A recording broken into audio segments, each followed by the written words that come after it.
los que es legal el consumo, ah, en los que es legal el consumo y luego la compra por internet de, por ejemplo, de hongos con psilocibina, ¿no? Las aduanas no lo paran, tú puedes comprar en España y consumirlos en tu casa y no se considera una cosa ilegal, con lo cual hay mucho consumo por libertad individual, de psilocibina, de LSD, MDMA, bueno, el MDMA y el LSD sí son catalogados como ilegales, pero por ejemplo la psilocibina no. Entonces, creo que si nos ponemos en un entorno clínico a investigar estas moléculas, debemos saber que ya estamos creando una conciencia social de que pueden ser seguras, de que entonces tenemos una obligación ética en hacerlo, si cabe, doblemente seguro y doblemente comprobado y estar siempre supervisando, ¿no?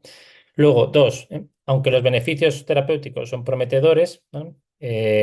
Siempre la parte de la seguridad y una dosis la más baja eficaz, supervisión estricta del proceso pre-post, creo que debe ser la máxima del setting clínico, ¿no? Aunque repito, y lo veremos en siguientes diapositivas, que los estudios que yo he revisado, la mitad son en settings clínicos y la mitad son gente que consume por su cuenta y luego les hacen una encuesta, oye, ¿qué has sentido? ¿Qué has?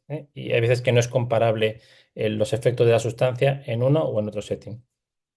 Otro punto importante que yo revisé para los trastornos de alimentación es que la falta de datos no implica ausencia de riesgos. Y ya veremos que las revisiones bibliográficas y los metaanálisis son de poca cantidad de casos, algunos con una metodología observacional, como digo, preguntando a gente pues, que haya de tomar ayahuasca a sujetos sanos, ¿no? Y hacen una revisión de la tolerancia en esos sujetos, ¿eh? Pero nosotros en clínica no sabemos, ¿eh? Si dar ayahuasca a un paciente con trastorno de alimentación, pues le puede prolongar el QT o hacer una bradicardia, o no lo sabemos verdaderamente. Entonces, falta de datos no implica ausencia de riesgos y el objetivo de toda esta mensaje que estoy dando y la revisión que hice, pues sería ir equilibrando el potencial beneficio, que parece que lo tienen estas moléculas para problemas de salud mental que tratamos, pero también con los riesgos que estamos asumiendo. No hay molécula que tenga un efecto terapéutico que no tenga luego sus efectos secundarios o sus riesgos. Y ese balance es el que querríamos tener. ¿Vale? La siguiente diapositiva. Un paso más allá, lo que explicaba en el primer punto de la diapositiva anterior, que más allá del entorno clínico, el que se vayan aprobando moléculas para el LSD para la ansiedad generalizada, la psilocibina para depresión mayor, ¿vale? Que tenemos que ir haciéndolo con doble precaución por ese componente social que podemos dar un mensaje de que, bueno, pues esta molécula es segura y no tiene efectos secundarios bueno, entonces cuidado con eso. Siguiente parte de la charla, habiendo ya justificado por qué la seguridad es importante, pues revisión bibliográfica exhaustiva. Yo cogí todas las revisiones sistemáticas de todas las moléculas entre 2023 a la fecha de junio, fue cuando hice la revisión para un congreso y para este protocolo de psilocibina para TCA. Y entonces traigo la lista entera de moléculas que consideramos psicodélicos, aunque hay algunos, por ejemplo, el MDMA, hay quien es un tipo de anfetamina, hay quien no lo considera estrictamente psicodélico, pero se acerca ya mucho a lo que sí consideramos psicodélico, que es algo así como revelador de la psique, ¿no? Etimológicamente son moléculas que te hacen ver procesos internos en forma de imágenes, como caer en la cuenta de cosas que antes del viaje, antes de la experiencia con esas moléculas, no lo tenías. Y el MDMA pues, se acerca y de hecho se está ensayando para trastorno de estrés postraumático con psicoterapia y parece con resultados prometedores, ¿vale? Pero, y la ketamina también hay quien no la considera estrictamente un psicodélico, de hecho es un anestésico que se usa mucho en pediatría y traumatología de los años 60 en España al menos y los traumatólogos siguen usando a día de hoy, ¿vale? Pero sabemos que tiene propiedades disociativas, favorecen ciertas imágenes durante los efectos de la sustancia y acompañado de psicoterapia se está ya ensayando para episodios depresivos con buen resultado, ¿eh? Bien, entonces la presentación si la queréis compartir por mi parte no hay problema, yo se la he pasado a Juan José, o sea que si queréis luego tener todos estos datos y la bibliografía al final, podéis tener el PDF de todos estos datos, ¿vale? Entonces voy a ir ahora en las próximas tres diapositivas generalidades, como grupo, pues todas estas moléculas como grupo que dicen las revisiones sistemáticas sobre su seguridad. Y después ya dos o tres diapositivas por sustancia, dos o tres diapositivas de psilocibina, DMT, 5-MeO-DMT, etcétera, ¿vale? Y las que he apuntado en negro son las más cercanas a la clínica, ¿vale? Vale. Vale, entonces, en general, paso de diapositiva. Cuando uno se pone a ver, oye, para mis pacientes podría ser segura no sé qué, pues tenemos que saber, uno, que las fuentes de información son escasas y de baja calidad, ¿eh? O sea, no hay ensayos clínicos más allá de los que están desarrollando Compass, Beckley, que son compañías que quieren sintetizar su propia psilocibina, patentarla y luego esperan un retorno de la inversión del ensayo clínico, ¿eh? También hay una compañía que está con LSD para ansiedad generalizada, que va llegando de vez en cuando a los emails que estemos suscritos pues a mí me llega, de hecho, hoy, el 8 de septiembre, me llegó hace 5 días, que ya había superado el 2B, el LSD para ansiedad generalizada, o sea, pero hay pocas compañías que estén ensayando esto, con lo cual el 90% de lo que vamos a ver hoy vienen de estudios observacionales en uso recreativo y en uso tradicional, que hay algunas pues, sociedades en las que usan la ayahuasca para crecimiento personal o como un ritual de paso a una edad, ¿eh? Y, como digo, pocos ensayos clínicos.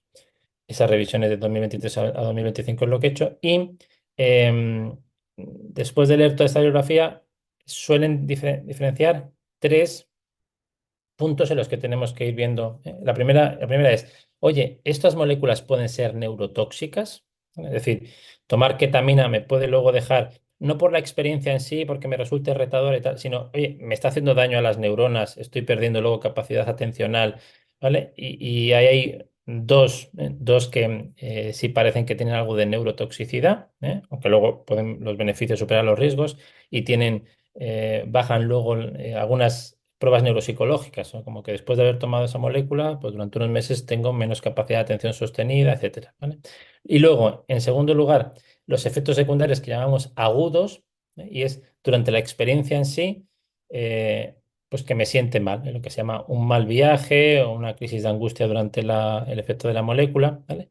Esos son los efectos secundarios agudos. Y más difícil de medir, pero que también hay bibliografía y la vamos a revisar, qué consecuencias pueden tener a largo plazo. Es decir, yo tengo hace 6 meses una experiencia con psilocibina que dura 4 o 5 horas, ¿vale? Pero a día de hoy puedo tener no solo neurotoxicidad o los efectos secundarios del momento que haya tenido agudos, sino me puede estar condicionando que duerma peor o que tenga bajo ánimo o tenga alucinaciones persistentes, ¿vale? Pues ahora os traigo lo que dice la bibliografía.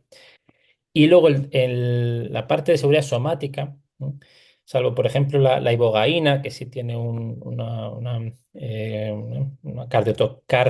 corazón cardiotoxicidad considerable, que la mayoría se consideran seguras, a nivel somático, no tienen un efectos secundarios graves más allá de un poquito taquicardia, pero no tienen. Ahora bien, en mi caso particular, lo revisé con doble de foco por el TCA. Son pacientes con IMCs muy bajos, 15, 14, sobre todo los trastornos resistentes donde ensayaríamos estas moléculas y por eso esa parte de seguridad somática está doblemente revisada, ¿eh? Vale. Mm, pues vamos para allá, ¿vale? Entonces, con este esquema revisamos todos los psicodélicos, esa diapositiva que vemos, en conjunto, ¿vale? Entonces, lo que tenemos que ir sabiendo es que lo que nos dicen estas revisiones bibliográficas que aparecen aquí en la bibliografía es que son generalmente tratamientos bien tolerados, ¿vale? Tanto en agudo como en crónico, ¿eh?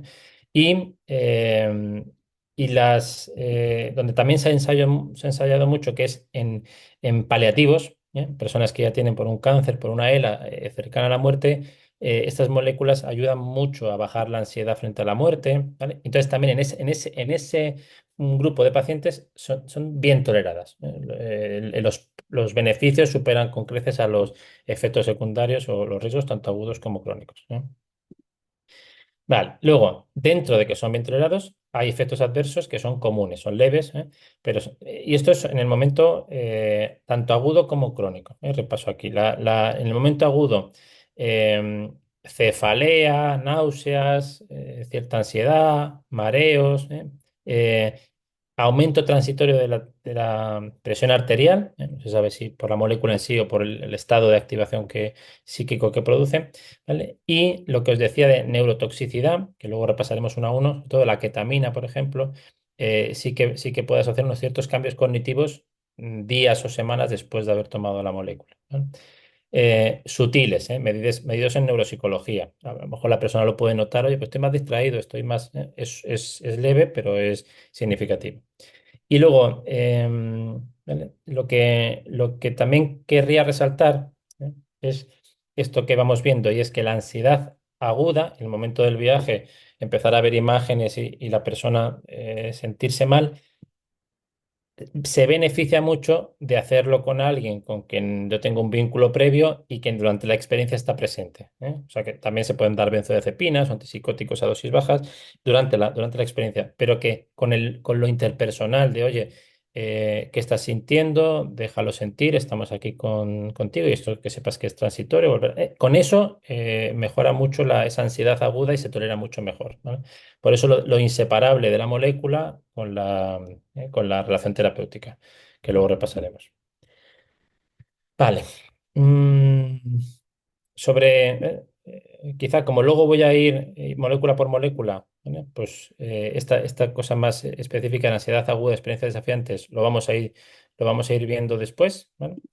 Y esto sí me interesa, por un caso que traigo luego en el quinto punto de la charla, una paciente de unos 30 años que después de un viaje con psilocibina desarrolló un trastorno de angustia, tenía crisis de ansiedad espontáneas, hubo que medicar con sertralina, psicoterapia y bueno, ¿no? Lo que sabemos es que estas experiencias bajo psicodélicos pueden desencadenar ya a posteriori, no ansiedad aguda solo en el momento, sino a posteriori una sensación y como de extrañeza, de que las cosas que están pasando tienen una importancia distinta a las que antes me importaban, lo que llaman shock ontológico, angustia existencial, y lo que todavía no sabemos bien es si porque la molécula es neurotóxica, vamos a decir que más bien apunta que no, o porque esa experiencia, o sea, lo que se siente durante esa experiencia, una persona se puede ver que pasan 4 o 5 años en esas 5 horas, ¿no? Y se puede ver envejeciendo y se puede ver que va a fallecer,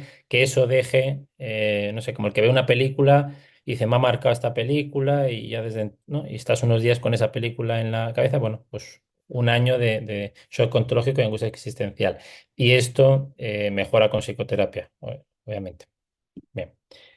Vale, esta parte importante, sobre todo para criterios de exclusión. De esta diapositiva, en general, como para todos los psicodélicos, lo que sabemos es que pueden, no más que placebo en algunas poblaciones, ¿vale? Pero en poblaciones vulnerables, llamamos pacientes con esquizofrenia, con trastorno bipolar, estas moléculas que estimulan la serotonina, ¿vale? Y de hecho provocan alucinaciones visuales mientras está uno bajo el efecto de esa sustancia, han inducido ¿veis? En grupos o sea, en grupos de gente sana 0,002,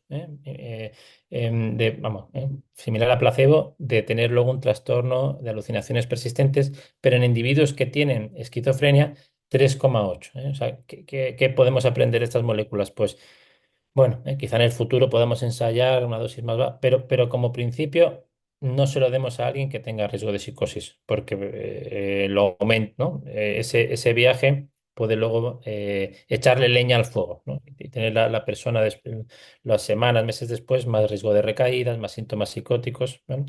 Como grupo, recordad que esto es una revisión sistemática de todas las moléculas como grupo, luego iremos molécula por molécula, ¿vale? Vale, y luego, ¿no? esa última frasecita que la vamos a ir repitiendo en cada diapositiva. Oye, cuidado que los estudios en los que nos basamos no son de una calidad de ensayo clínico, son más observacionales, en una muestra en la que luego se le pregunta, ¿tiene usted diagnóstico de enfermedad mental? Sí, bueno, pero parecen apuntar a que efectivamente sí que pueden inducir alucinaciones y aumentar el riesgo de psicosis en personas ya vulnerables, ¿vale? Luego el riesgo de suicidio, que es otro tema ¿no? Tanto durante el viaje, o sea, que en ese estado de desconexión con la realidad, angustia, pues la persona pueda precipitarse por un balcón porque piense que está, ¿no? Esa suicidalidad durante la experiencia, pero sobre todo ¿no? días y semanas después, que esto sí está medido, por ejemplo, con psilocibina en los ensayos clínicos de COMPAS para episodio depresivo mayor. Entonces, en la psilocibina, que es una de las más estudiadas en el ensayo clínico, han mostrado incluso reducciones a posteriori de ideación suicida. Pero, por ejemplo, con LSD, sobre todo muestras poblacionales en entornos festivos y pues podrían facilitar o inducir ¿no? suicidalidad en quien ya tenía riesgo. ¿No? Eso también, parecido a lo de la psicosis, ¿no? Oye, cuidado, criterio de exclusión, no probemos esto en quien tenga una inestabilidad y tendencia a autolesiones y tendencia a la suicidalidad alta, porque la molécula podría, aunque un poco, pues la intuición lo de siempre, con un entorno protegido, pre, post, un seguimiento, pues podríamos minimizar el riesgo y aumentar los pros, ¿no? Lo beneficioso de estas moléculas. Vale, efectos adversos graves y abandonos, pues igual que el placebo, ¿vale? En ese metaanálisis de Su. Y, ¿vale? Y luego la TAP, que es esa, ¿no? La terapia asistida con psicodélicos, pues mientras haya psicoterapia podemos decir que es mucho más seguro la experiencia. ¿Vale? Vale, eso, ¿no? Lo de que la dificultad de estas moléculas, por lo que la calidad es baja, pues son estudios observacionales y los desafíos es que no podemos comparar frente a un placebo porque es imposible de comparar con ¿no? Poner otra molécula a ciego porque no produce alucinaciones la otra molécula, con lo cual la persona sabe lo que está recibiendo. Y luego muy difícil también de controlar el componente psicoterapéutico, ¿no? Porque la psicoterapia es muy difícil de decir a todos los pacientes le hemos dado la misma psicoterapia. De hecho, luego lo veremos, fue por lo cual el MDMA, hace más o menos un año, se presentó a la FDA para que lo aprobaran para el tratamiento de la terapia del trastorno de estrés postraumático y la FDA dijo todavía no lo vamos a aprobar, ¿no? Y las dificultades metodológicas que dijo fue esto, es que no habéis podido comparar con un placebo y no sabemos qué es la psicoterapia, ¿no? que estáis dando. Entonces, son los desafíos para que estas moléculas puedan aprobarse e incorporarse como tratamientos científicos, validados, como el resto de fármacos que tenemos. ¿Vale? Vale, esto ya lo he sugerido, pero insistir en esa idea que la seguridad de estas moléculas está muy influida por lo que llamamos el set y el setting, ¿no? El setting es el encuadre en el que se dan, pues con un psicoterapeuta o en un entorno festivo o en mi casa ¿no? con música y cascos y solo, ¿vale? Y el set viene más a decir como el para qué estoy, ¿no? Para pasármelo bien o para crecimiento personal o para mejorar del ánimo, ¿no? También el para qué hago la experiencia también sabemos que influye en los resultados. Set, el para qué, el setting, el encuadre en el que lo estoy haciendo y la molécula en sí. ¿Vale? Entonces, pues nosotros siempre daríamos, si queremos ensayar en anorexia, no lo daríamos, no lo prescribíamos para tomarlo en casa, digamos, ¿no? No son moléculas parecidas a la fluoxetina, sino que se darían en el seno de una psicoterapia y en un momento, pues con preparación previa, pues dentro de 2 meses tendríamos la experiencia con psilocibina y mientras tanto vamos a hablar de qué esperas, ¿no? Si durante la experiencia si tienes alguna alucinación, quieres que te pueda tocar o no te toque, o quieres que hablemos, preparar todo eso, mejora luego todo esto, shock ontológico, angustia durante la experiencia, etcétera. ¿Vale? Vale. Otra vez, insistir en dificultades ¿no? Dificultades por las cuales podemos tener datos de calidad en estas moléculas. Y esta tablita es mía. Esta me la hice yo un poco con los tres efectos secundarios, ¿no? Neurotóxico, mental agudo y mental crónico y orgánico. Pues me puse yo ahí cuidado con ketamina, MDMA y ibogaína, porque parece que sí que tienen efectos en la neurocognición. Y a nivel de efectos secundarios agudos es ansiedad y shock ontológico. ¿Vale? El riesgo de psicosis en quien lo tenga, no inducen psicosis en población sana, sino en quien tenga vulnerabilidad. Entonces, cuidado con no darlo a quien tenga vulnerabilidad. Y luego, con efectos secundarios crónicos, alucinaciones visuales persistentes. O sea, en quien ha tomado psilocibina, pues puede luego ver fractales, que suele ser cómo empieza la experiencia de alucinación, incluso luego, aunque no esté tomando la sustancia. ¿Vale? Frank, Vale. Sí, dentro del setting, ¿has escuchado algo sobre esto de la alimentación y cómo prepararse previo a la toma? sí, ¿Real eh, eso? sí, la psilocibina. También yo tengo que decir que mi experiencia con psilocibina, la de mis pacientes y por el tema legal y que en Holanda se pueden tomar, es mucho mayor que con MDMA, LSD, la experiencia clínica. De hecho, Ujú. todos los casos que traigo son psilocibina. Entonces, la psilocibina tiene la propiedad de que en ayunas, y sin tomar los días previos medicamentos serotoninérgicos, o cafeína, alcohol. También la recomendación es evitar todas esas sustancias los días previos y tomarla en ayunas, incluso pues, tomarla a esta hora que estamos en la sesión, sin haber desayunado, ¿no? Solo con la cena del día anterior. Y que ahí en ese momento, por cómo se absorbe, los efectos alucinatorios son mucho más ricos, ¿eh? De hecho, en quien toma, por ejemplo, eso sí que por experiencia de pacientes y por bibliografía, en quien toma psicofármacos serotoninérgicos, el efecto de la psilocibina es muchísimo menor. De hecho, Ujú. puede llegar a no notar nada, o sea, no Ah, tener, no tener alucinaciones. La psilocibina es una molécula que genera mucha tolerancia. De hecho, si uno tiene un viaje, hoy, mañana la misma dosis provoca unos efectos, no sé, 80% menores. Esto me lo estoy inventando, ¿eh? O sea, pero mucho menores. Es como que el cerebro se acostumbra a ese estímulo serotoninérgico y luego ya la molécula adicional no le provoca efecto hasta pasar unos meses, ¿eh? Se puede repetir el viaje unos meses, ¿vale?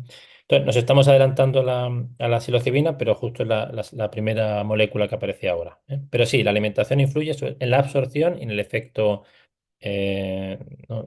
Serotoninérgico agudo sobre el cerebro.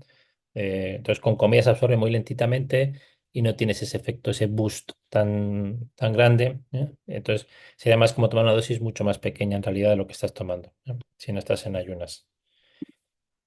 Vale, pues ahora los próximos, no sé, a lo mejor 15 diapositivas, pues son las 7 moléculas seleccionadas, pues ya específicamente revisiones sobre esa molécula, ¿no? No en general sobre los psicodélicos. Entonces, de la psilocibina, eh, bueno, resumo para no estar, en el momento de la sesión es frecuente tener ansiedad. Al final lo que viene a ser la molécula es, sí, pues te muestra una película, es una alucinación, de hecho se suele dar con gafas, y pues te muestra una situación que puede ser tremendamente agradable y uno sentirse muy agradecido, pero también tremendamente retadora, como verse muerto y que uno se está despidiendo. Entonces, según cómo la recibas, la persona puede tener angustia, cefalea, aumento de la presión arterial, ¿eh?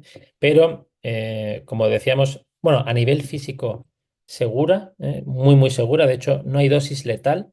O sea, se han documentado toma de gramos y gramos de psilocibina y no se considera una molécula letal, también por ese efecto que tiene el cuerpo de tolerancia, ¿no? De que cuanto más lo estimulas, el cuerpo pues, se reubica y la molécula pierde eficacia, ¿eh?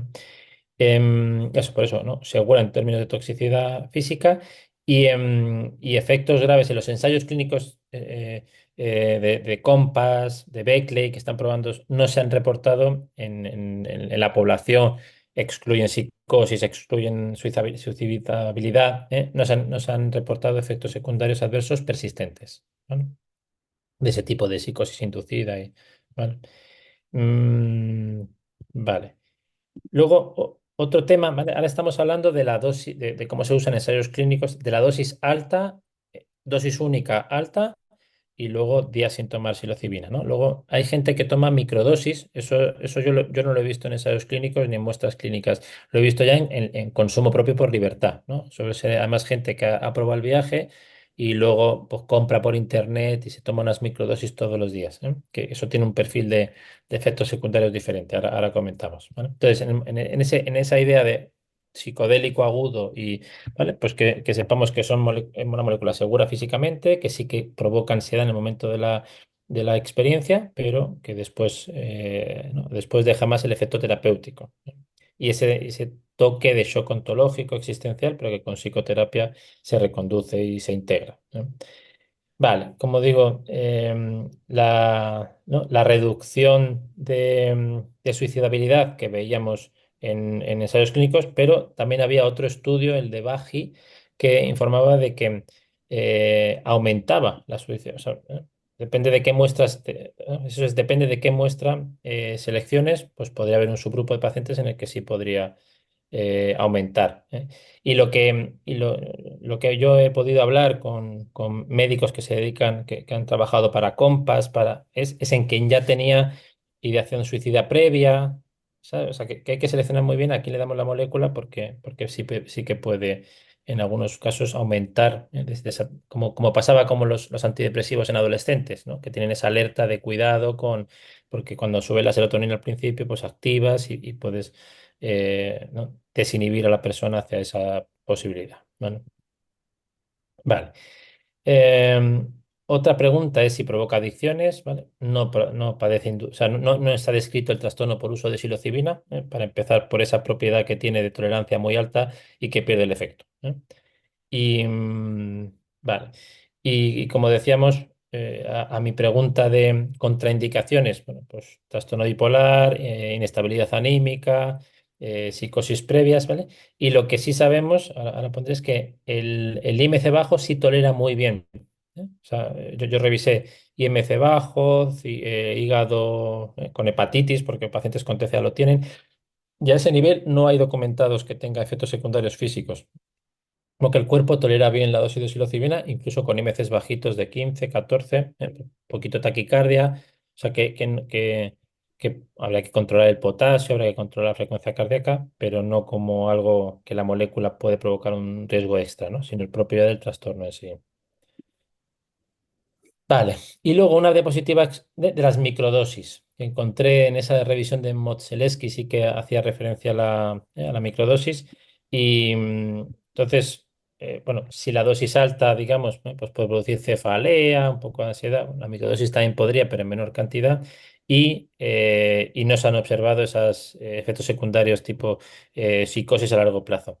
Lo que sí que en el congreso en el que estuvimos Juan José y yo, había un experto y lo que, ¿no? Lo que nos dijo que no está publicado, pero sería teórico, es que las moléculas que estimulan repetidamente el receptor de serotonina, como la psilocibina, la 5-HT2A, 5-HT2B, esa estimulación repetida podría producir fibrosis cardíaca, ¿no? Fibrosis en las válvulas cardíacas.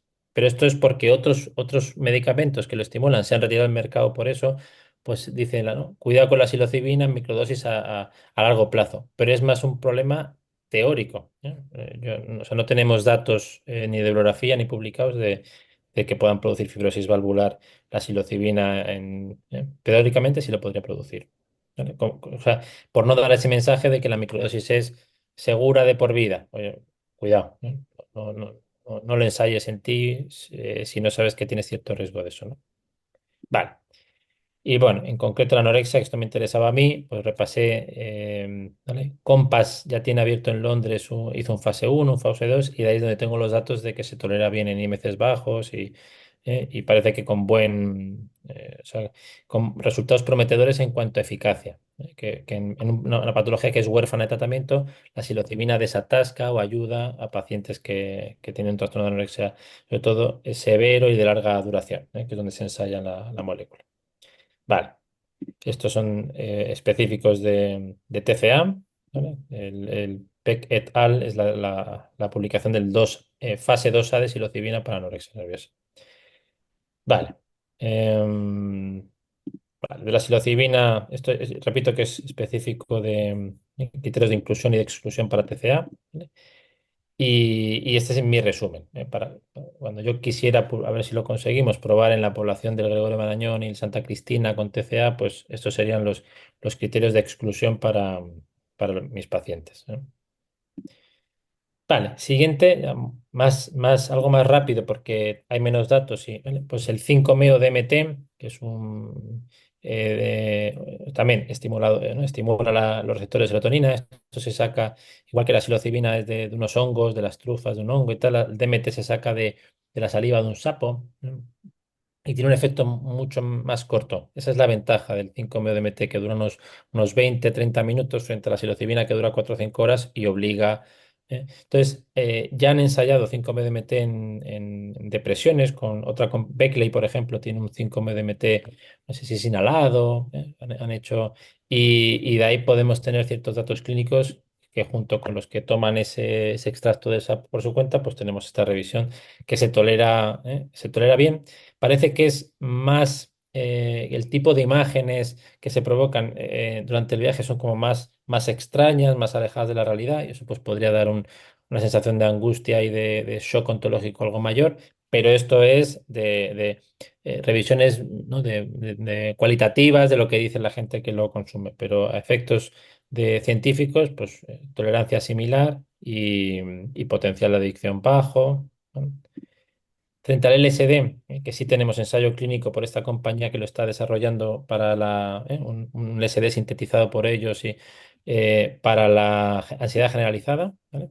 Y es que, eso, bien tolerado, efectos secundarios comunes leves, pues ansiedad, cefalea, en el momento del, ¿no? momento agudo y a largo plazo en los estudios de ensayo clínico no aumenta el suicidio, además revisé específicamente, no aumenta el suicidio, pero en esos estudios poblacionales de gente que lo toma por su cuenta, con un setting menos controlado, sí que había algún dato de que podría inducir suicidabilidad, ¿eh? Pero en los ensayos clínicos con criterios de inclusión estrictos y tal, no.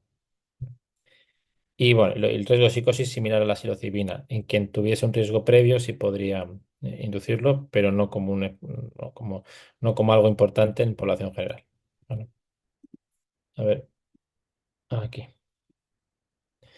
Vale, bueno, MindMed es la compañía que os decía que lo está desarrollando y ha publicado ahora en septiembre el fase 2b con buen perfil de eficacia, de tolerancia y bueno. Em, y parece bueno, que no va por mal camino para aprobarse. ¿Eh? Ahora, el LSD es otra de las moléculas que, no en entorno clínico, sino ¿no? en cultura popular, la gente lo puede tomar en microdosis, tipo para momentos de fiesta y tal, pues parecido a lo que decíamos con psilocibina, pues ansiedad, aumento de la presión arterial, deterioro cognitivo leve, transitorio, pero no deterioro cognitivo, ¿no? Sería afectación cognitiva, por la atención, más en pruebas neuropsicológicas y efectos secundarios graves de alucinaciones, de suicidabilidad con microdosis, no parece, ¿no? En la revisión de Modzelewski no aparecían de forma significativa. Vale, en cuarto lugar, la ayahuasca, que es una mezcla, en realidad ese extracto que preparan con esa planta es una mezcla que tiene DMT, no 5-DMT, sino DMT, dimetiltriptamina, con unas moléculas que inhiben la monoamina oxidasa, inhiben por eso el caldo ese de ayahuasca es una mezcla que yo me puse aquí la receta, digamos, como para saber lo que llevaba, ¿no? Que un farmacólogo español de Barcelona hizo ensayos clínicos en su día con esta receta, ¿no? Entonces tiene una mezcla de moléculas que al final igual lo que hacen es estimular durante unas 3-4 horas el receptor de serotonina, induciendo un estado alucinatorio, que buscan revelar y favorecer procesos de psicoterapia o procesos de crecimiento personal, rituales. Esto se ha usado durante miles de años, ¿no? La ayahuasca. Y de ahí es donde tenemos lo que ¿no? Los metaanálisis y yo después de los sinteticé en esta diapositiva, ¿vale? Y es que em, bueno, muy similar realmente, ¿eh? Ya veremos que los únicos que van a ser un poquito diferentes es la ketamina y la ibogaína, que es uno se usa en África y ese sí es cardiotóxico y tiene peor perfil de tolerancia, pero la ayahuasca algo similar, pues no se encuentra efectos secundarios agudos, sí, la cefalea, la angustia, la taquicardia, pero que no es mal tolerado, sobre todo si le damos un setting protegido, ¿vale? Y efectos secundarios a largo plazo de suicidabilidad, de psicosis, pues no en población general, aunque hay datos que sí lo podrían inducir en personas vulnerables de base, que ya tenían su ideación suicida o ya tenían experiencias psicóticas previas, ¿vale? Esto una encuesta muy grande de 10.000, de una media de 10.000 que hizo un psicólogo clínico español, y es eso, ¿no? que la gente después de tomarlo dice, sí, sí, mucho, ¿no? Mucho más lo que me ayuda que los efectos secundarios que haya podido tener, ¿no? Con eso, los beneficios que superan a los riesgos o los efectos adversos. El MDMA, un derivado anfetamínico que tiene también ese componente como de aumentar la empatía, de poder hablar bajo los efectos de la sustancia, de poder hablar de experiencias traumáticas desde otra posición. Bueno, pues igual, en el momento agudo sí pueden tener efectos secundarios fruto de esa activación de los receptores de serotonina y en este caso también de noradrenalina, el MDMA, pues tensión muscular, disminución de apetito, náuseas, ¿vale? Pero que es, ¿no? ¿no? Bien tolerado en todos los efectos secundarios leves y a largo plazo, no, pues seguro, sobre todo si lo hacemos en un entorno de setting protegido y con integración posterior, sesiones de integración posterior, etcétera. Bueno, incluso en trastorno de estrés postraumático, el ensayo clínico parecía que incluso podía haber reducciones de la ideación suicida en esa población, ¿no? Pero porque ahí se hacía con un entorno muy protegido, con sesiones de integración posterior, etcétera. Bueno, y aquí yo traía el por qué la FDA hace un año rechazó. Los argumentos que dio fue eso, que, oye, no me estáis trayendo lo que siempre me traéis, un ensayo clínico frente a, ¿no? Doble ciego, aleatorizado. Bueno, hubo también noticias de que hubo luego denuncias de algunos participantes de los terapeutas que habían ensayado el MDMA, como que habían tenido experiencias de acoso sexual hacia los participantes, y eso también por la FDA lo nombró, que no se sabe cuánto efecto es del MDMA y cuánto de la terapia, de la psicoterapia.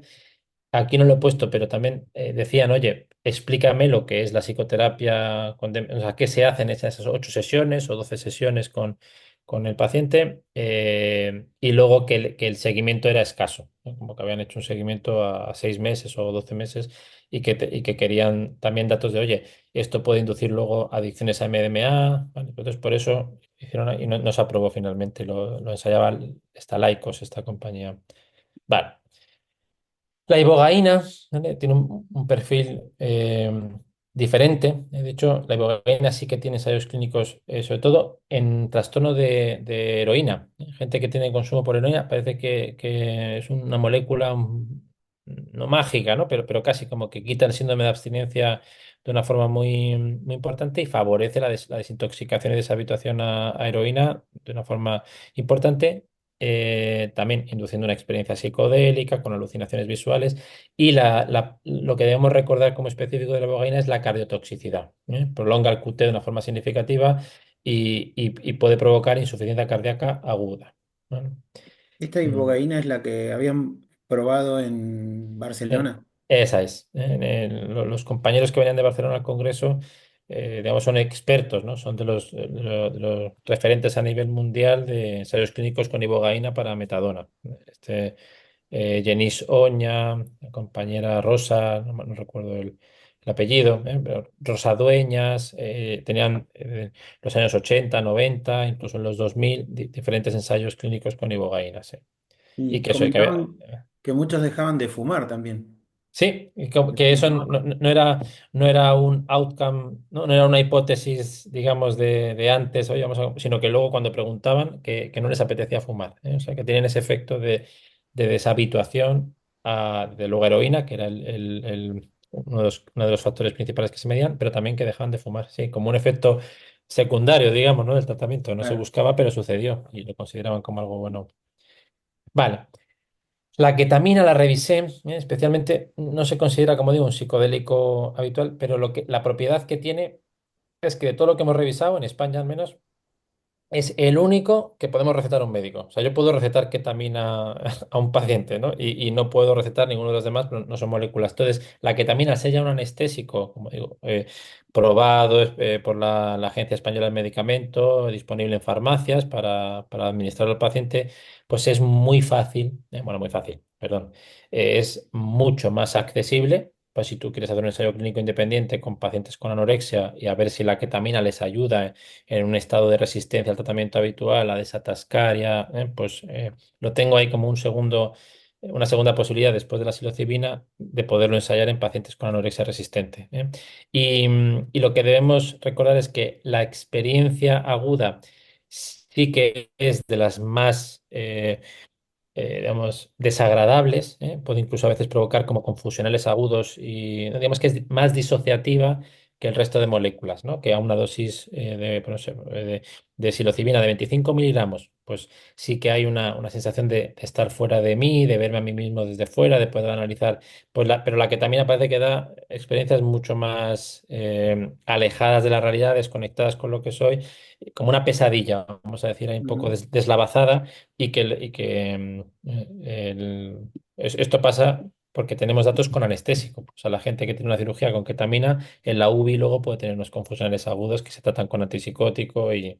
Pero no, salvo ese efecto secundario, lo que sabemos es que tiene propiedades antidepresivas. De hecho, en España, no sé si también allí en Argentina, la esketamina, Janssen, una compañía farmacéutica, la ha aprobado como antidepresivo. Es un derivado, o sea, el efecto es similar, pero se da inhalada y está aprobado para depresión resistente en uso hospitalario. La gente no toma esketamina en su casa, lo toma en la planta ingresado durante el mes que está ingresado, lunes, miércoles, viernes. Y entonces la ketamina pues podría seguir un camino similar.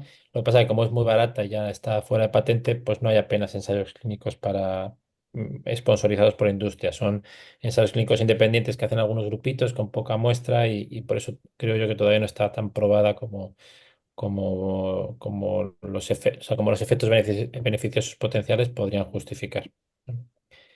Vale, un poquito la tensión arterial y lo que yo también revisé es que era seguro a nivel físico, ¿eh? Incluso con el IMC bajo, hay un artículo específico de ketamina en anorexia nerviosa y toleraban bien, como tiene muy poca depresión respiratoria, la persona con anorexia nerviosa, salvo esas alucinaciones desagradables, pero físicamente toleraba bien la infusión de ketamina, que se da o subcutánea o intravenosa, con un anestesista o, bueno, o con médico y enfermería formado en RCP, aquí en España. Vale, perfecto. Ahora, son ya las 4 al final. Llevamos 50 minutos, 45, 50 minutos. Vale, rápidamente, para que luego podamos pasar al quinto punto. Sí quería insistir en lo que sabemos de la seguridad de la experiencia, ¿vale? Hemos ido repasando lo que podrían provocar las moléculas en sí, ¿vale? Pero la pregunta que yo me hice en el tercer punto es, oye, la psicoterapia en sí, o sea, ¿no? El setting, vamos a decir, aunque no es psicodélico, es que esa experiencia puede ser terapéutica, sabemos que sí, la psicoterapia es terapéutica, ¿no? Terapéutica, pero puede ser iatrogénica. Y la respuesta es que sí. O sea, que sí, una relación psicoterapéutica sin psilocibina puede empeorar al paciente, ¿no? Puede aumentar la suicidabilidad, puede hacer reexperimentar experiencias traumáticas y la persona salir con más angustia. Eso que vemos en el día a día en clínica, pues bueno, un metaanálisis de Lambert, publicado en su libro, pero también publicado en World Psychiatry, pues decía que sí. O sea, que la psicoterapia también es iatrogénica. Entonces, sumemos ¿no? Somos al efectos ya de dos sustancias. Por ejemplo, MDMA, como decían los de la FDA, oye, cuidado que si ha habido experiencias de acoso sexual y la persona luego está con más angustia y suicidabilidad, ¿qué es? ¿Por el abuso sexual durante la terapia? ¿Por la MDMA? No sabemos, ¿eh? Y entonces yo lo que quise es separar, hacer una revisión de 2 o 3 diapos, de que sí, de que hay unos principios de la experiencia psicoterapéutica que son curativos, pero hay unos principios que son opuestos y no lo son, ¿no? Como no validar la experiencia psíquica del paciente, ¿no? Y darle validez o legitimidad, ¿vale? Usar esa relación terapéutica para un beneficio propio y no del paciente, pues puede, a la psique eso le sienta mal, ¿no? Y eso es con independencia de la psilocibina que le estoy dando. Al final es la ética de la relación terapéutica es curativa y la falta de ética es iatrogénica. ¿Vale? Sería un poco el resumen el mensaje que yo quería dar. O dicho de Ujú. otra forma, cuando ensayemos, ¿no? Si queremos ensayar la psilocibina en anorexia, tenemos que garantizar que la práctica clínica con esos pacientes es pues, similar a lo bien que lo intentamos hacer desde el punto de vista ético sin psilocibina, porque si no, la persona puede encontrarse peor y no sabremos si es por la psilocibina o porque el terapeuta no ha sabido validar la experiencia que ha tenido con psilocibina, ¿vale?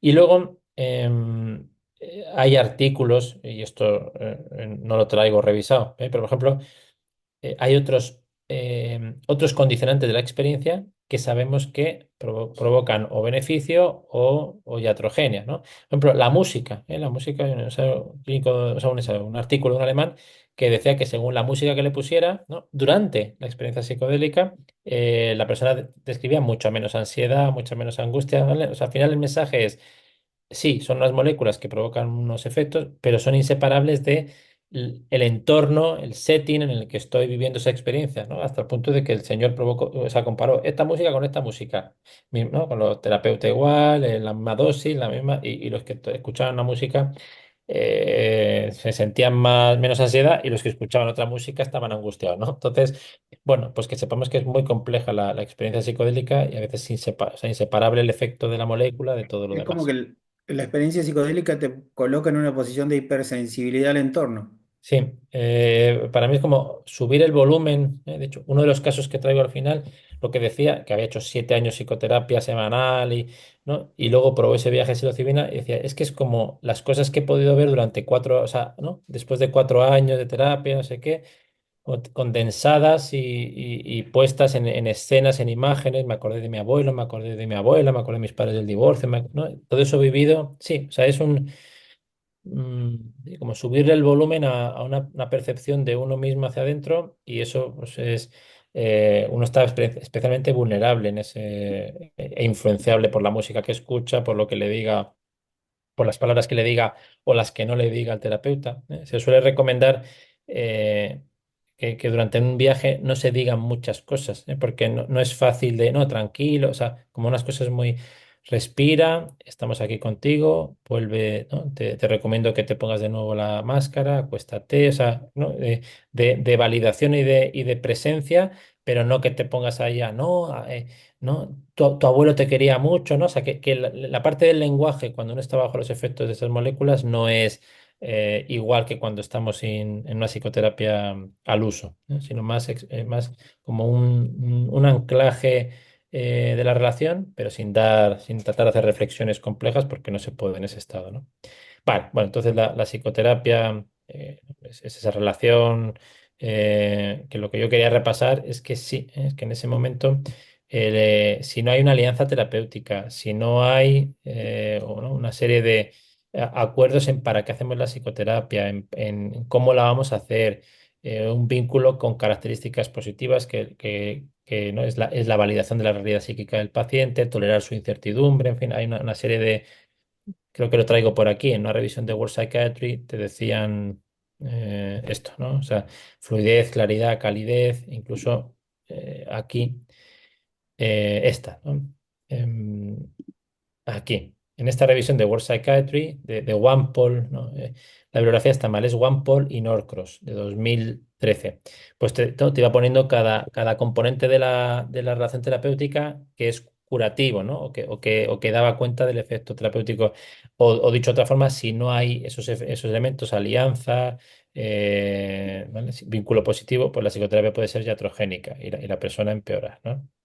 Vale, eso son un poco el resumen que me hice yo. Esto es mío, no es la revisión de qué cosas son éticamente buenas en la relación terapéutica y curativas, ¿no? Y la falta de eso podría ser iatrogénico, ¿vale? Vale, por último, en cuanto a hablar yo, y ya podemos hablar de experiencias entre todos, revisar las interacciones, ¿vale? Creo que es una diapositiva o dos porque no hay tampoco mucho. Entonces, aquí yo puse de las revisiones que antes saqué la de Sarparast, este es el que más iba revisando interacciones.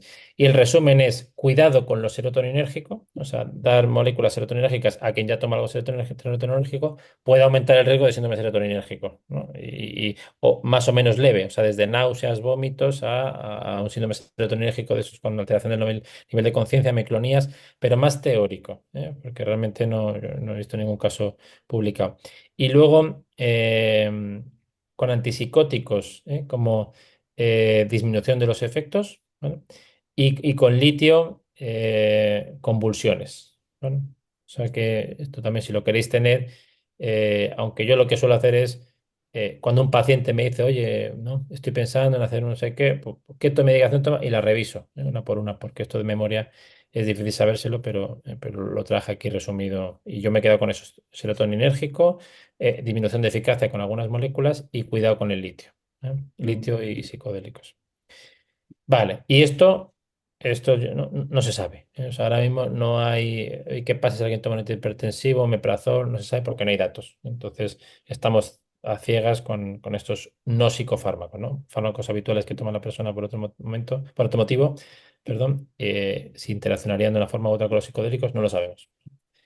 Vale, entonces, bueno, como conclusiones, que tenemos moléculas relativamente seguras, incluso en población como la que yo tengo interés, con IMC bajo, ¿vale? Y con un potencial terapéutico, por lo menos considerable. No sé si grande, puse grande, pero considerable y que no debemos de estar ajenos a ello porque dentro de la innovación en psiquiatría es una de las cosas prometedoras. Pero recomendando siempre, mira, pero primero no hacer daño, no hacer daño, ¿no? Que eso ya decía que para mí es la estrategia ganadora. Luego, otra cosa es que las moléculas a la hora de investigar, ¿vale? Para mí siguen más la lógica de otras investigaciones, como puede ser un procedimiento, un cardiólogo que te reconstruye la válvula cardíaca así o asá, ¿no?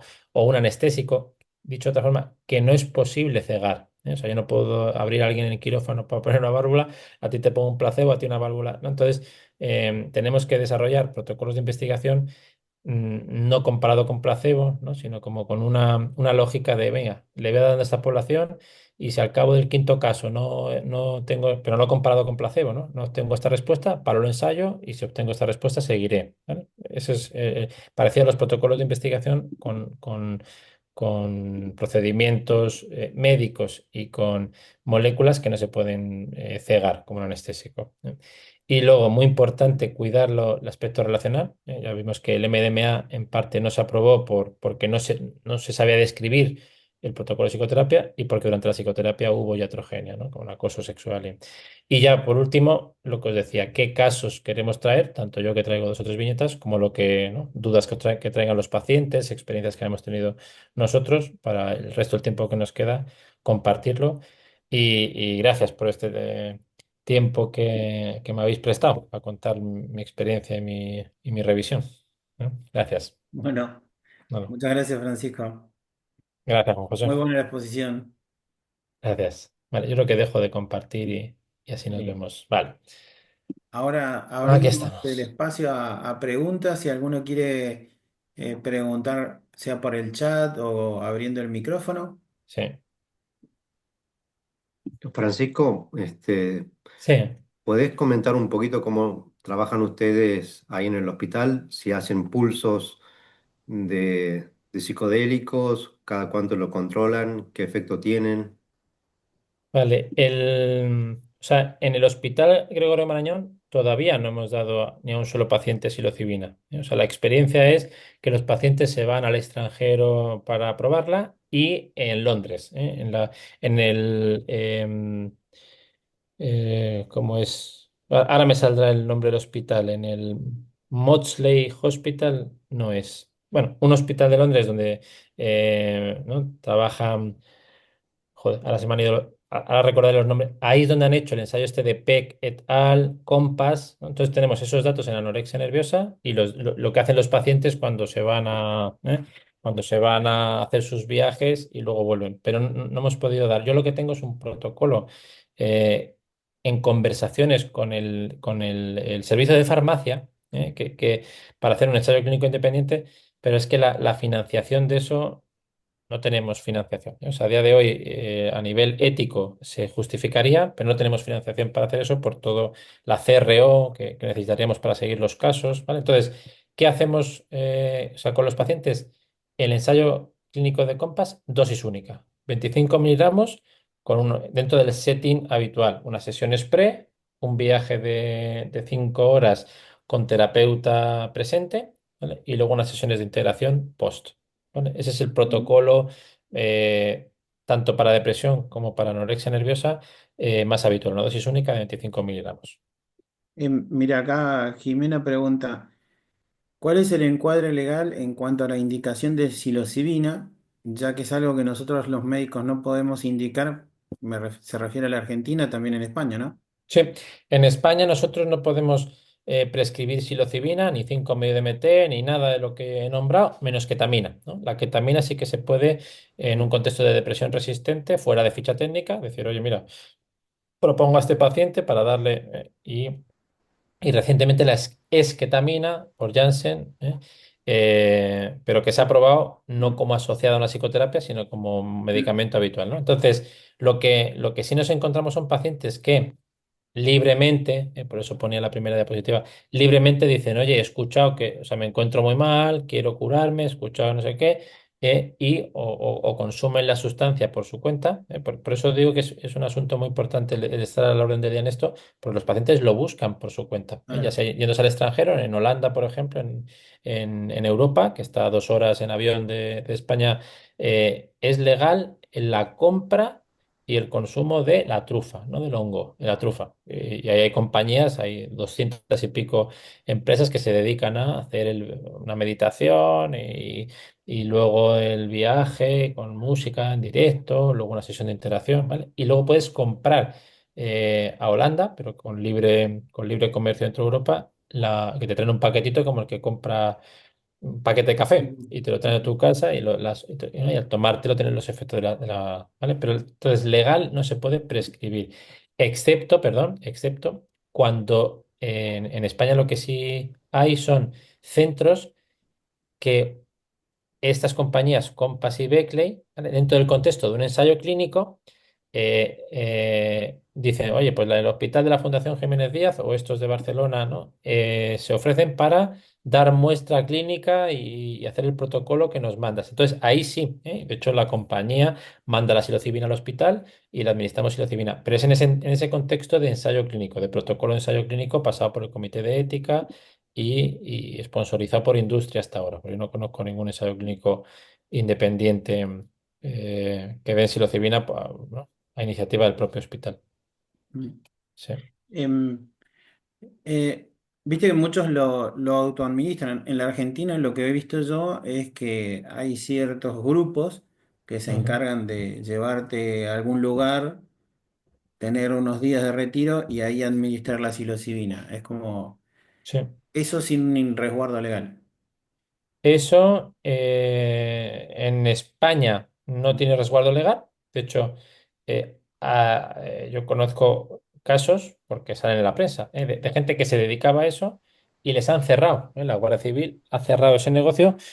Se vendían como retiros, ¿no? O sea, por lo que la gente pagaba era por el retiro. Y se supone que pues yo no sé si me hago entender, Sí, sí. había trufas en la casa, ¿no? O sea, yo, exacto, es como que mi negocio es de hostelería y vienen a pasar unas noches en mi casa, ¿no? Como una Y casa rural justo, y tal. ah, Claro, entonces, pero claro, luego en cuanto se sale a la luz o un paciente descontento denuncia y tal, y de hecho en Alicante, por ejemplo, se cerró una que tenía mucha, pues entre quien hace esos viajes de psilocibina en España, en Alicante había una y se cerró. Y en Holanda sí que se hace y ahí sí es legal, ¿eh? O sea, ahí no te cierran, ahí tú puedes decir, no, no, es que yo estoy vendiendo la experiencia con trufa, ¿no? Con hongo. Con trufa, que es la parte que está enterrada dentro de la tierra, y eso en Holanda es legal. Entonces, pues la gente viaja para hacerlo dentro de un paraguas ya legal, legal, porque en España lo, sería un poco trampa, bis. a legal, digamos, ¿no? Ah. Mm. Lo que había comentado era que en Suiza Ujú. ellos ya lo están dando en hospitales. Sí, en Australia, en Suiza, que yo sepa, Canadá, o sea que en Australia, por ejemplo, con hacer un curso de, no sé si de 8 horas, ¿no? Los psiquiatras ya pueden prescribir psilocibina a sus pacientes en Australia. En Suiza, psilocibina y no sé si también LSD. Mm. No recuerdo. O sea, tendríamos que revisarlo.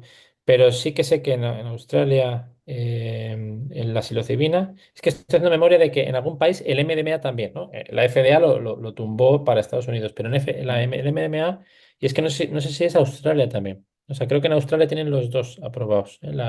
La psilocibina y el MDMA y lo usan ya como moléculas dentro de lo que la agencia del medicamento de ese país estipula como un medicamento de uso Y, sanitario, y no, de no todo de lo que regla. vos has visto, vos dirías, esto es recomendable para qué cuadros psicopatológicos? Mm, Pues de los casos que yo traía,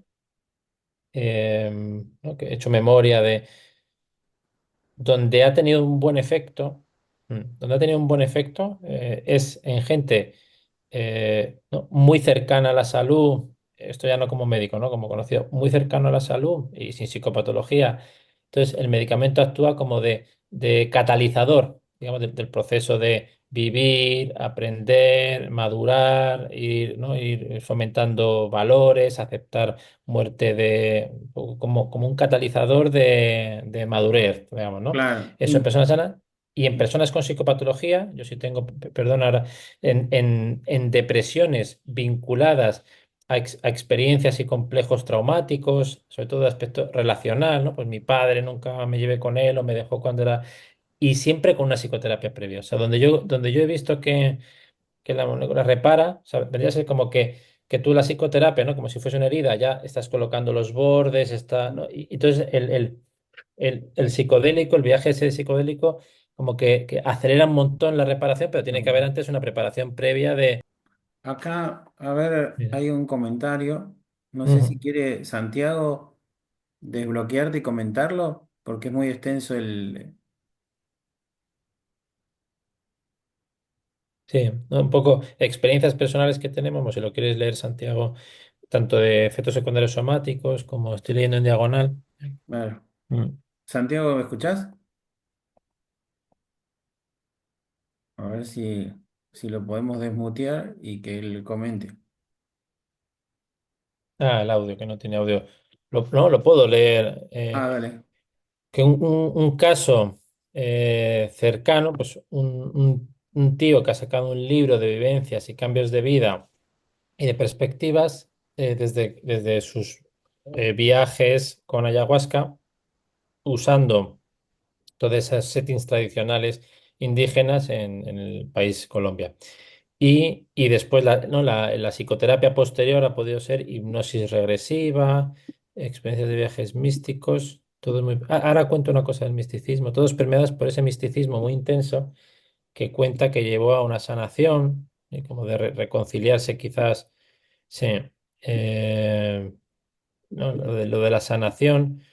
Sí, ¿no? Como quizás cosas que tenían importancia emocional, repercusión afectiva, pues estos viajes pueden provocar una distancia ¿no? Y lo que no me queda claro es si esos viajes provocaron una conflictiva de pareja y laboral o la mejoraron, no lo sé, ¿no? Dice, desde el punto de vista de la familia, un cambio de actitud y una interacción con mayor apertura, carisma, pues sí, ¿no? O sea, cuadra con lo que en mi experiencia estas moléculas ayudan, ¿no? El, mejoraron, vale, o sea que, ¿no? Que también sanación de sí mismo y mejor ¿no? Lo que cuentan, por ejemplo, otro paciente que tiene esa sensación de haber acertado en los negocios, pero tener a nivel interpersonal carencias, dificultades. Este hizo 7 viajes, o sea, no sé, en año y medio, 2 años, que no se recomienda hacer tantos, como era por libertad, me voy con estos amigos, ahora no tal. Entonces, lo que contaba es que también dependía de la dosis. ¿Eh? O sea, que la dosis de 25 miligramos, que es la que consideramos terapéutica y la que las compañías están usando, viene a ser como unos 21 gramos de trufa fresca o sí, como unos 3 gramos de hongo y si es hongo seco, un gramo, en fin, o sea, como que luego tienen sus equivalencias aproximadas, ¿vale? Pues este chico empezó por esas dosis y ahí sí contaba esto, ¿no? Como la distancia que te da la sustancia frente a experiencias que has tenido ayuda, a luego vivir el día a día como más... ¿no? Como más preparado o tomando conciencia de que algunos resortes emocionales pues, no son tan importantes y uno puede convivir mejor con algunas cosas que le molestaban, pues le molestan menos, o cosas que le resultaban intolerables, lo toleran más, ¿vale? Pero lo que me contaba es que luego como ya lo fue subiendo dosis, y cuando tomó 4 o 5 veces la dosis esta terapéutica, que tuvo una sensación muy desagradable y ya, entonces dijo, ya no lo voy a hacer más, como de estar en una dimensión, o sea, como de que una cosa es tomar distancia de las cosas que, oye, pues no hace falta que me ponga tan nervioso cuando mi jefe me diga que hago algo mal, porque en el viaje he visto que es una cosa relativa, que la cosa material, ¿vale? Eso puede ayudar, pero que se vio tan lejano de la vida que luego cuando volvió con su mujer, sus hijos, el trabajo Todo le parecía como era, extraño. sí, o sea, como ya la sensación de extrañeza fue demasiado, el viaje, una cosa mística, porque él lo definía como místico pero como muy difícil de integrar con, joder, es que ya no sé si es importante o no importante trabajar, si es importante o no importante tratar bien a los hijos, porque los hijos son del mundo. O sea, ¿no? Es lo que Esta persona comentan lo como describía así. la descripción de la dilución del yo en un todo Sí. y una conexión con el todo que hace muy Sí. difícil después el retorno. Si te pasas de dosis, o sea, que Claro, lo que yo también quería añadir es la dosis, ¿no? Que claro. eso no, yo no lo he repasado porque en los metaanálisis no viene la dosis, pero por experiencia en paciente me decía que no fue lo mismo tomar la dosis recomendada, 2 veces la dosis recomendada, 3 veces, 4, hasta 5, que ya la última vez dijo, me tomo, porque como que iba con confianza y dice, no, la de 5 veces la dosis recomendada me sentó mal, ya no lo voy a volver a repetir y ha dejado de tener interés en eso, ¿no? Ujú. por, Porque le resultó ya como loco, ¿no? O sea, la mente totalmente separada de su vida y mira, y luego Santiago dice que eso mismo, ¿no? Que El tío concluyó con lo mismo, conexión con el todo. sí, A mí me da una impresión de que con un buen setting, una buena psicoterapia, mm, suponete 2, 3 meses previos al viaje, mm, un viaje con una dosis buena y después un seguimiento de unos 6, un sí, año, creo que solucionaría un montón de los problemas. Yo lo veo muy bueno en adicciones, por ejemplo, sí. Y, donde en muchos de los consumidores, viste, que entran en un estado de pérdida del sentido de la vida, mm, desconexión con la realidad que era entrampado en el consumo, ¿no? mm, En un bucle ahí permanente. Y yo creo que las terapias, vos fíjate que generan muy buenos cambios, pero nunca la intensidad que le generaría el viaje. A nivel cognitivo, me explico, a nivel neurobiológico, mm. el viaje es muy intenso, lo marca bastante y le genera un resignificado dentro de su terapia. Y esa es mi idea. La anorexia nerviosa acaba funcionando también como adicción. En Ujú. esa, o sea, como que la persona se separa de sus relaciones significativas, con tal de no coger peso y no comer, también está irritable con los suyos. O sea, se va atrapando en su conducta adictiva. Se parece, el trastorno de conducta alimentaria también es un poco una conducta adictiva. ¿Y encontrás Y una falta de sentido de la vida dentro de la anorexia mm, en los pacientes que ves? en los graves, sí. De hecho, no es raro que tengan, algunos o piden eutanasia, o otros dicen que, bueno, pues que no es tan mal, pero ¿para qué vivir si es un esfuerzo constante? Sí, que alguna satisfacción tienen, pero que no es, o sea, más como un balance, sí, un balance negativo del valor de mi vida, ¿no? Eso sí que Mm. lo veo como algo constante, otros, unos con más intensidad y deseos de suicidio o eutanasia, y otros más como una sensación de, o sea, ¿no? Repetición de semanas y aguanto por Ah. aguantar, por no hacer daño a nada. O sea, sí, pero están como poco conectados al valor de su vida. Y creo que estas moléculas son reveladoras, ¿no? Psicodélicos, reveladoras así, de imágenes que podrían ayudar. Yo tampoco creo que sea como que ya el 100% de anorexia le ponemos un viaje a psilocibina, pero por experiencia y bibliografía sí que podríamos luego de esos casos resistentes, a lo mejor un 60% ayudarles. Entonces, pues no podemos dejar de probarlo. Eso es mi. Y siendo seguros, ¿no? De probar y decir, oye, pues de los casos que ya no sabíamos qué hacer y que llevan 2 años viniendo a terapia y no, ni para adelante ni para atrás y constante ese desatasque, como decíamos, con un seguimiento posterior, por si les da algún shock ontológico o alguna, pero que podrían actuar de catalizador de un cambio a mejor. ¿Eh? Y efectos secundarios, pues bueno, pues algún caso le provocaríamos ansiedad, pero que con setting podríamos luego reconducirlos. A los riesgos serían menores que los potenciales beneficios. Eso era lo que quería yo revisar. Bueno, ya llegamos a ¿Eh? la hora y media. No sé Francisco, si Muy alguien bien. más una tiene. consulta. Ujú. Walter, Sí, con el tema de la psilocibina a microdosis que se usa bastante ahora en sí, Argentina, hay una, por las redes se popularizó mucho el uso de microdosis, que en realidad, por lo menos en mi experiencia, yo vi pacientes que ya venían usándola, te la dicen después, no te dicen la sí, primera consulta, pero vi que venían con un efecto secundario, o sea, mucha hiperhidrosis o el cuadro de ansiedad que uno lo empieza a evaluar ya venía como más Ya. crónico. Dentro de tu experiencia, ¿sirve para algo la microdosis? ¿No sirve? ¿Cuál es tu O sea, experiencia? microdosis yo solo tengo experiencia, em, 4 pacientes lo han usado. Y todos después de un viaje con macrodosis, ¿no? O sea, con la dosis terapéutica o como que ¿no? Les gustó, están, y entonces compraban y tomaban a diario.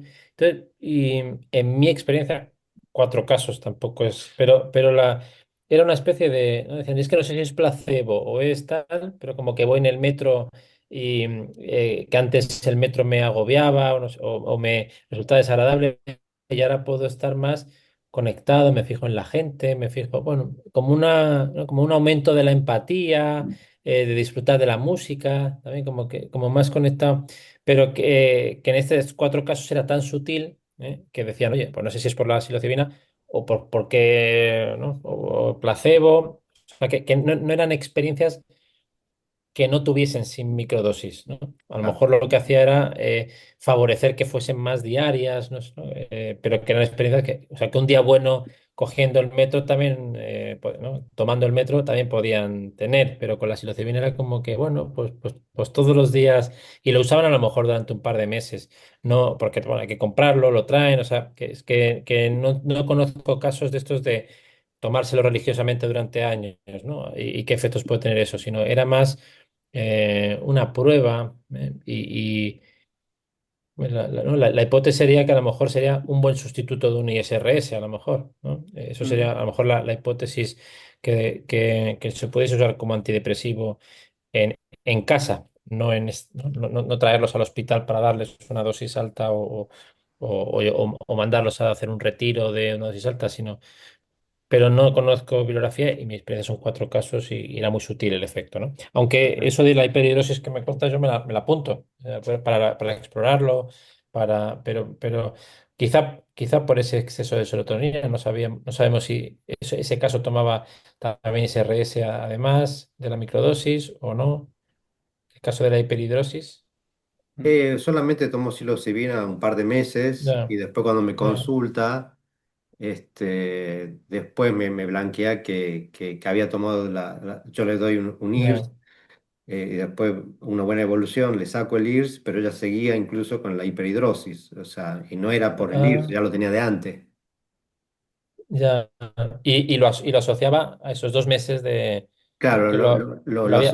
claro, porque ella bien tomó la microdosis, empezó con la hiperhidrosis, nunca paró la Mm, hiperhidrosis, mejora con el IRS, yo le saco y después ahí me dice, no, pero es por el IRS, me dice, no me acuerdo qué estaba tomando, si era fluoxetina o citalopram, y me lo ya, acusaba que era el IRS. Yo le dije, mira, puede ser, mejor el cuadro clínico, lo suspendemos, y después me dice ella, no, mira, no te dije yo, ya, pero... Me pasa que meses antes de verte a vos, yo estaba tomando microdosis, vine tomando por tanto tiempo y ya desde ese momento ya venía con con hiperhidrosis. Se había sí, hecho todos los controles hormonales y todo le salió bien. Entonces, bueno, mira, capaz que sea por la psilocibina, le dije, mira, esto ya venía de antes, no era por el IRS, ya venía de antes, entonces habrá que esperar el tiempo que vos necesites para que se te vaya el efecto o se te apague, no sé, el ya, receptor que se te tocó. Y bueno, y ahí medio, bueno, era a esperar. ya. Acá Santiago pregunta, ¿qué efectos patógenos podría tener en el manejo de sociopatías? Sí, No, tendríamos que probarlo en las cárceles. sí, Agarrar un pabellón sí. Buen día, Ah, Cecilia. hola. ¿qué tal? Buen día. Bueno, en principio saludar y felicitar por la posición, Gracias. bastante positiva. Quería preguntar en relación al tiempo de uso, por ahí se hablaba, bueno, tengo varias preguntas, se hablaba de, con el uso prolongado, en relación a esto, ¿a qué tiempo, qué cantidad de tiempo nos referimos cuando hablamos del uso prolongado de psilocibina en este caso? Otra pregunta sería los posibles riesgos de flashback y los red flag, digamos, que hay que tener como en cuenta de esto, eh, bueno, en la terapéutica, ¿no? Vale. Cuando decíamos, ¿no? Tres cosas. Luego, lo de efectos secundarios crónicos no era por consumo crónico. O sea, estas moléculas que hemos nombrado, por el perfil que tienen, no se toman a dosis altas de forma diaria. ¿Eh? No hay publicados esa forma de usarlos. Entonces, el 95% de lo que hemos dicho, uso prolongado y tal, es que tras un viaje único, ¿no? Hay gente que 6 meses más tarde describe, oye, me pasa esto que antes no me pasaba y lo asocio al viaje que hice con psilocibina, ¿no? Que esos son lo que hemos dicho, o shock ontológico, ¿no? O sea, oye, o ese trastorno de angustia que Sí, tenía mi paciente, la sertralina, un aumento de la suicidalidad, o sea, es que, oye, esto me ha dejado que antes me quería suicidar, pero es que ya después de esto no acabo de conectar con la realidad y tal, ¿no? Y luego lo de las alucinaciones persistentes. Esos son en la bibliografía consultada es por un viaje de una dosis alta, 25 miligramos de psilocibina, y luego, pero ya no hay repetición, ¿eh?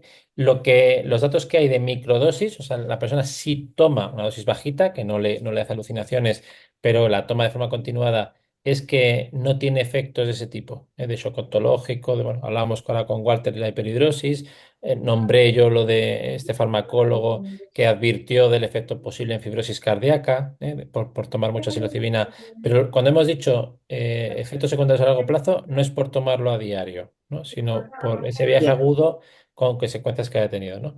Luego, o sea, ¿qué cosas podemos extraer de aquí en el uso clínico? Evitar estas moléculas, a recomendar no usarlo a gente que tenga ya, pacientes o personas que tengan ya experiencias psicóticas previas, intentos de suicidio previos, ¿no? Recientes, vamos, ¿no? O sea, suicidalidad reciente o deseos de muerte o impulsividad, autolesiones y trastorno bipolar, ¿no? Esos son criterios de exclusión de todos los ensayos clínicos que se han hecho de cualquier compañía con estas moléculas. ¿Eh? Gracias. Vale. Y luego, ¿no? Y lo de que Santiago decía de sociopatía, pues hasta donde yo voy aprendiendo, porque estamos aprendiendo todos, lo que voy aprendiendo es que no tendrían más efecto que una psicoterapia, ¿no? O sea, que los casos que fueran resistentes a una psicoterapia, pues el medicamento no fabrica nada que no. O sea, que tendría que ser alguien que quisiese ir a psicoterapia, que estuviese yendo, y en la molécula lo que podría es aumentar, pero que no podríamos, o sea, dicho de otra forma, es muy difícil a quien no quiere, ¿no? No tiene un set, oye, yo quiero tomar esta molécula para mejorar esto en mí, que la molécula le dé ¿no? un correctivo y diga, madre mía, me lo he tomado a regañadientes, pero acabo no, o sea, pues ya está, pues, o sea, que tiene que haber también parecido a la psicoterapia, ¿no? Una psicoterapia en que no quiere cambiar es muy difícil que cambie, ¿no? Seguro que algún caso habrá, pues algo parecido, ¿no? Entonces la sociopatía no sé si psicopatía o sociopatía, que para mí no son exactamente igual, aunque puede haber casos que tengan ambas, ¿no? Psicopatía y sociopatía, algún beneficio en el manejo. Hombre. Hombre, sí, ¿no? O sea, en casos leve moderados que están yendo a terapia, que tienen algún rasgo y te dicen, no, es que todavía no veo nada mal. Si me hacen daño, pues le pego o si no, y en ese contexto, pues con preguntas ya puedes, oye, pero en algún momento no, hacia alguna persona no has notado algo de empatía. O sea, que si hay alguna semillita, pues entonces un Claro, viaje de esos trabajar sobre podríamos. la Sí. empatía y potenciarla con la Sí, psilocibina. sí, o sea, potencialmente sí podría tener, pero no conozco ningún caso de psicopatía, trastorno psicopático de personalidad y uso de psicodélicos, que podríamos buscar ahora en Google y seguro que algo sale, pero no conozco. Bueno, no sé cómo estamos si hay más preguntas, no sé si Frank, vos estás con más tiempo. Sí, yo tengo bueno, 5 o 10 minutos podemos tener si hay Ujú. alguna pregunta más y si no, bueno, yo compartir la presentación, que podéis quedar esas referencias bibliográficas, pues, a lo mejor son de utilidad en el futuro y que, bueno, pues que ya nos hemos conocido y puedes contar conmigo si, Claro. si alguna Ahora vez, tenemos que comprometerte a ir a la Argentina en bueno, algún momento, en algún congreso, y allá comer un asado con la gente de Neuquén y de Río Negro. a a mí me encanta Argentina. Porque yo estuve allí, no, no en Neuquén, yo estuve en Buenos Aires formándome en psicoanálisis, viviendo allí Ah, unos mira. meses, estuve 6 meses viviendo allí y sí viajé por la Patagonia de turismo. Y entonces me gusta la cultura, o sea que no digo que no. Y si venís a España ¿no? Y se dan posibilidades también de trabajo conjunto, pues ya nos conocemos. Mm. Mm. Bueno, Vale, bueno, yo la verdad que agradecerte, Francisco, por toda la charla, ha sido espectacular. Se conectaron para hacer sábado, se conectó un montón de gente, pero llegamos pues, a 27, pues ahora se gracias, bajaron algunos, gracias pero muy bien. por el esfuerzo, porque verá que un sábado por la mañana muchas cosas que hacer, buenas cosas. Bueno, chicos, un saludo grande, nos despedimos, Muy bien. los espero en la Y próximo encuentro con Tatiana también que vamos a organizar. muy Gracias, bien. Francisco. Igual. Gracias a Tenemos el todos. contacto. Gracias, Walter, Tatiana y Juan José y a todos. Gracias. Bueno, chao, chao, A suerte. la próxima. Adiós.